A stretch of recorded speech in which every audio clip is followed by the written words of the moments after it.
hari ini. Ku bersyukur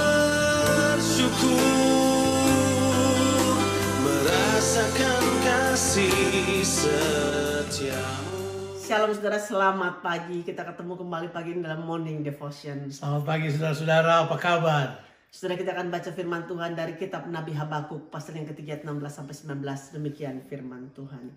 Ketika aku mendengarnya, gemetarlah hatiku. Mendengar bunyinya, menggigillah bibirku. Tulang-tulangku seakan-akan kemasukan sengal. Dan aku gemetar di tempat aku berdiri. Namun dengan tenang akan kunantikan hari kesusahan yang akan mendatangi bangsa yang bergerombolan menyerang kami.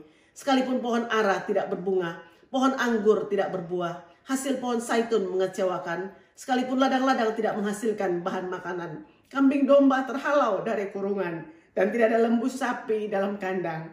Namun aku akan bersorak-sorak di dalam Tuhan, beria-ria di dalam Allah yang menyelamatkan aku.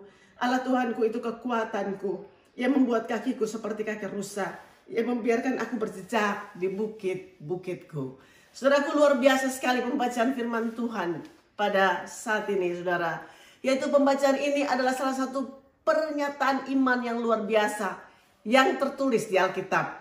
Kita sudah tahu bahwa Habakuk menghadapi kenyataan yang menakutkan, bahwa bangsanya akan diserang oleh musuh yang tanpa ampun.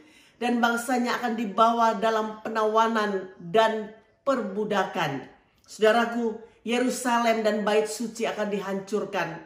Tapi Nabi Habakuk telah memilih kekuatan yang asalnya dari dalam dirinya sendiri. Ya, kekuatan itu untuk menantikan dengan tenang. Itulah yang dinamakan kekuatan iman. Salah satu tanda iman adalah kesediaan untuk menanti atau menunggu dengan sabar bahwa Tuhan akan bekerja. Seperti dalam firman Tuhan dalam Yesaya 30 ayatnya yang ke-15. Yaitu dalam tinggal tenang dan percaya. Disitulah terletak kekuatanmu. Coba saudara perhatikan keadaan Habakuk. Kalau dia bergantung pada perasaannya, coba bayangkan. Pasti tidak akan ada statement iman yang seperti tadi. Bahwa dia akan menanti dengan tenang. Dia akan menunggu dengan diam. Karena kalau dia melihat ke depannya dia tahu bahwa musuh akan datang dan bangsanya akan menjadi tawanan, akan menjadi budak. Dia udah melihat dengan jelas hal tersebut.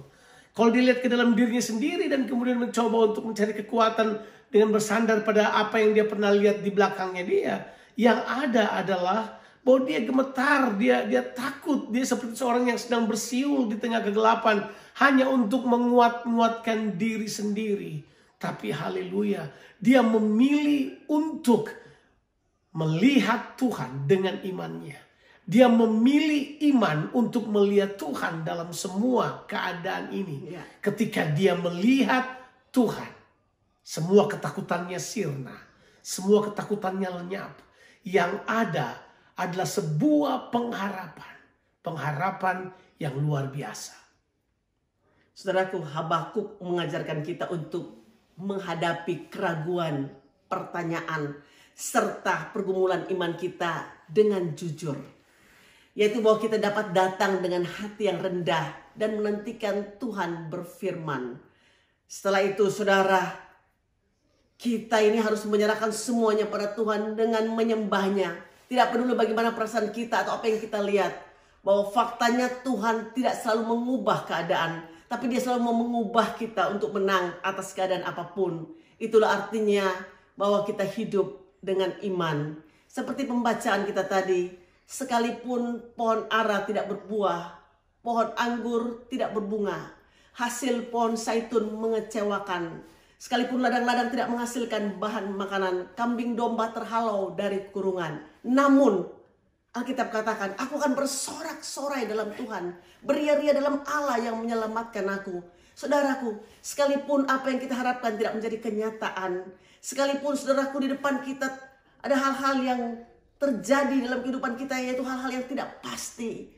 Tapi saudaraku, kalau kita berharap dan mengandalkan Tuhan, kita akan bersorak-sorai.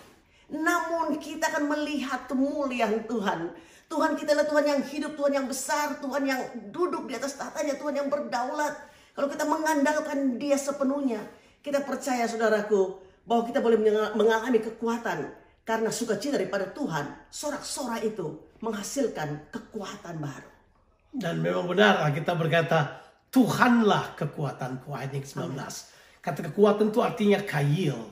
Kail itu bukan cuma kuat biasa. Dia kuat, dia tough, dia kuat berdiri, teguh. Ya. Sebuah keteguhan yang datang dari Tuhan. Benar dia berkata, seperti kaki-kaki rusa yang berpijak di atas gunung. Demikianlah Tuhan memberi kekuatan kepada kita untuk berjalan menyelesaikan rencananya dalam kehidupan kita. Sekarang Habakuk melihat dengan pengharapan yang baru. Pergumulan imannya berganti dengan sebuah sukacita karena kekuatan yang datang dari Tuhan. Haleluya. Saudaraku, buat saudara yang mendengar morning devotion ini, kami mengatakan kepada saudara pada hari ini, bahwa saudara yang lemah, saudara akan dapatkan kekuatan baru daripada Tuhan. Saudara yang menghadapi kekurangan, Tuhan akan memberikan kecukupan buat saudara. Bahkan Tuhan memberikan kelimpahan kepada saudara. Saudara pikir bagaimana bisa terjadi? Saudara, kita mengharapkan Tuhan kita yang hidup itu, Tuhan kita yang besar itu. Kalau kita mengandalkan Dia, kita punya iman kepada Dia. Dan iman kita kepada Tuhan adalah mengalahkan semuanya ini. Mengalahkan dunia ini. Dan kita percaya saudaraku, kita akan menerima kemenangan. Dan kita terima semua janji Tuhan berlaku atas kehidupan kita. Tuhan Yesus memberkati saudara sekalian. Amin.